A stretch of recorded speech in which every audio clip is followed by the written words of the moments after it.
G'day YouTube, how the heck we doing? It is Foul Play here. We are back for the third match of this Pioneer League. We lost the die roll and could well be the mirror match that we're facing right now.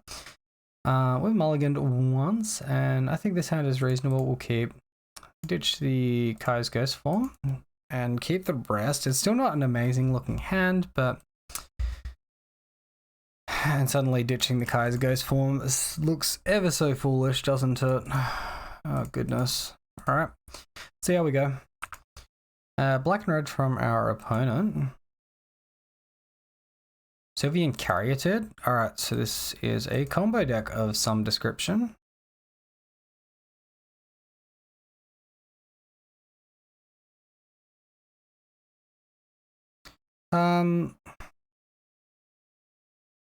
I think we just want to take the turn off and just make sure our creature doesn't get removed, unfortunately.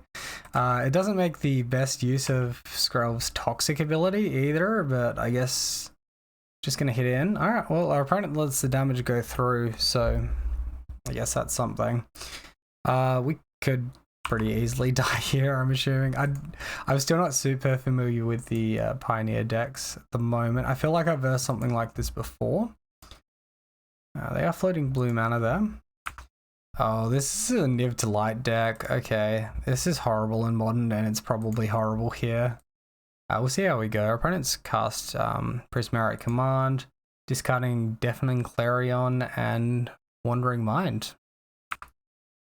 Well, that probably means the hand is absolutely bonkers strong, unfortunately for us. Let's get out of the way of a Deafening Clarion. Whoops, I've tapped the wrong mana there. And getting in for 4. Unfortunately, we rip another land off the top. I guess we just prep the Gigantha second main.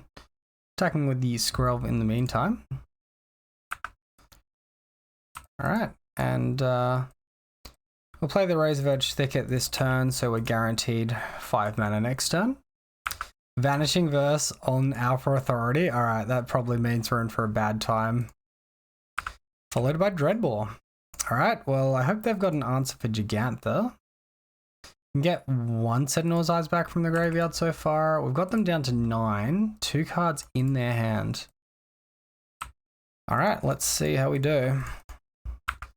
Cool, Gigantha resolves, which is step 1. Leyline Binding, yeah. Remember when Pioneer had no removal? Yeah, me neither. that was definitely a long time ago. What's going on now? Niv Mizzet, yeah, no worries. That seems like a reasonable and fair card. Prop Decay, Colligan's Command, Vanishing Verse, another Niv Mizzet, and a Bring to Light. Playing a Sylvian Caryatid, 4 in hand. Generous Visitor off the top. I mean, this just is not going to be good enough. Let's concede. Alright, so here's a Niv to Light deck. As we just saw, they're pretty good into us. They've got that Valky God of Lies as well, which can just be really annoying. Bring to Light lets them tutor for any instant or sorcery card in their deck, equal to the number of mana values, so anything 5 or less, and they can pretty much search out. They've got sweepers such as Extinction Event, removal in form of Prismari Command, and Colligan's Command, definitely in Clarion, removal in form of Vanishing Verse, Dreadbore, and Abrupt Decay. Leyline Binding, just for a little bit more interaction because they didn't have enough. From the sideboard, things get even more fun with the Rendering Volley, cheating out on our white creatures. And I guess Counter Magic from Dovin's Veto could even come in. More removal, more removal. I think you get the picture. Alright, reminder guys, if you enjoyed the video, find it entertaining or informative, please consider subscribing. So Dante Vanguard seems like a pretty smart card to board in. Beseiju interacts with Leyline Binding, it's possibly overboarding. Maybe I'm supposed to bring in 1, not 2, I don't know, I'm bringing in both. I'll get me taking out the basic Forest, the basic Plains, a Warbarrow Blessing, and an All That Glitters. So the name of the game here is going to be Go Fast. If we have, for example, a I think this goes fast enough. It's just vulnerable to like Vanishing Verse, right? We have a Glade Cover Scout hand. That's the most ideal thing. Let's just keep this and hope to dodge Vanishing Verse. Maybe their removal is all in form of like Deathling Clarions, which we can get out of range of. Another Razorverge Thicket off the top. Alright, well, time to go hard.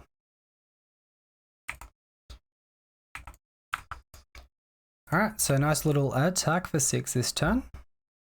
Next turn with All That Glitters and Audacity, we should actually have the kill. Because this will go up to 8, and then we'll have 4 enchantments there, so that'll be another 6. That's just a Leyline Binding, turn 2. Seems reasonable.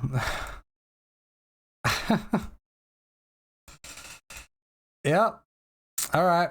Well, you had to work hard for that, didn't you, opponent? At least our opponent had to work hard for that.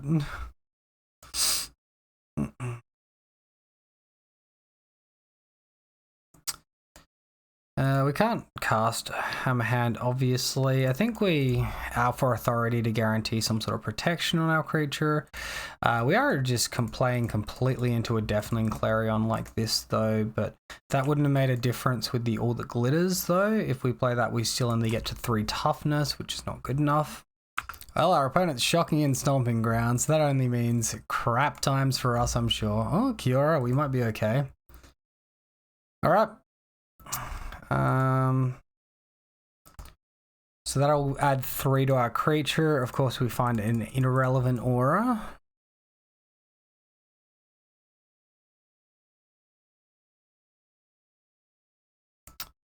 Gosh, we can put him to Almost Dead, or we can interact with Kiora. Let's put him to Almost Dead.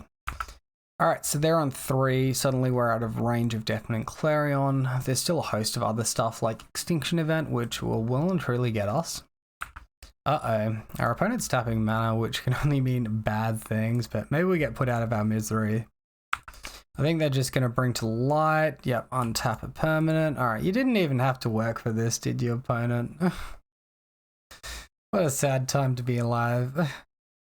We could still top deck like a SRAM or a Light Pause, and then we can't Hammerhand those, the only thing. How do we get out of this? Oh no, it's Extinction Event. What a freaking surprise. And it even has a clause to get rid of tokens. What a stupid card, man. So Mana Confluence plus, yeah, no, never mind. Well, this Beseiju is interesting. Well, let's go ahead and pass to our opponent. End step will deal with their Leyline Binding. Hopefully we can get in for an attack with the Generous Visitor and finish them off at that point. Alright, opponent, once more tapping a million billion mana. This time lots of red, lots of white. Vigilance of a permanent entering the battlefield cause an ability to trigger. A trigger, your triggers happen twice, opponent's triggers happen never. Okay, cool. Hey look, this happens twice. He's already got a loaded hand. He doesn't need any more cards, alright? We could still top deck like... Oh, he's protecting the Hallowed Fountain. We could top deck a Griff Spoon and get there, actually. Alright, well let's go ahead and do this. If they get white mana, they could still have Leyline Binding and Leyline Binding the Visitor again. Holy shit. Alright, well... We're just fluky ass flukesters, and that's enough to deal lethal. Alright, let's get in there. That's complete ass. I mean, play to your outs. That's all I'll say about that.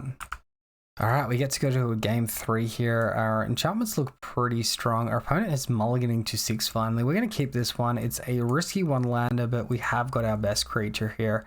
And we've got a really good combination of auras too. Our opponent kept a 6 playing the Jeskai Triome. Although I guess that one's not technically a Triome, it's Jetmir's Garden. Alright, another Sentinel's Eyes off the top. Time for mana next turn, fingers crossed. Shocking in Overgrown Tomb now, and this is probably Sylvian Caryatid again. Yep.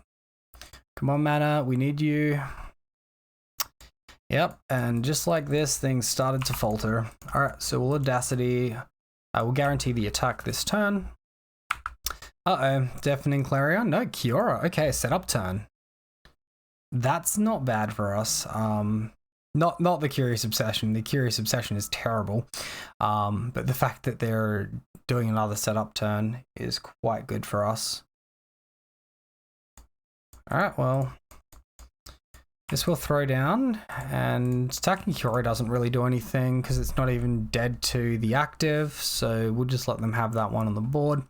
Next turn, it will be within range of dying, but we're even less incentivized to attack it at that point, so see what our opponent dishes out now. Just an extinction event, and no big deal. Well, Audacity could help us find land, and then we could go again. Or Audacity could help us find this, so that's a little bit awkward. Alright, well, Kiora's on tapping some mana. They are a bit mana screwed, just an Omnath. Okay. Never mind, they're never going to be mana screwed again. They're going to draw a card, they're going to hit that land, it's going to come out for free. Magically, they'll have like another land in hand as well. Alright. A little bit melodramatic there, but once again, there is no tempo to be had. Gosh, what do we even do? We're super dead. I guess it should be Cartouche, because Cartouche and Audacity allow us to attack next turn. I don't even think Skrelva's going to stick around on the board that long, though. Yep, so rendering Volley, as suspected earlier on. Coming in to do its thing. Omnath coming in to do its thing as well. And the icing on the cake is when we break on land drop again this turn, or maybe it's the Mox Amber. Yeah, the Mox Amber, which we can't play. All right, gonna go ahead and concede on that one. I feel like we gave our opponent a run for their money, but unfortunately, you know, our deck just didn't want to get us there in the end. Thank you all for watching, though. I do hope you enjoyed the video. As always, be sure to let me know what you thought in the comment section below. Comments are good for the YouTube algorithm, and until next time, have a wonderful day. I'll see you then.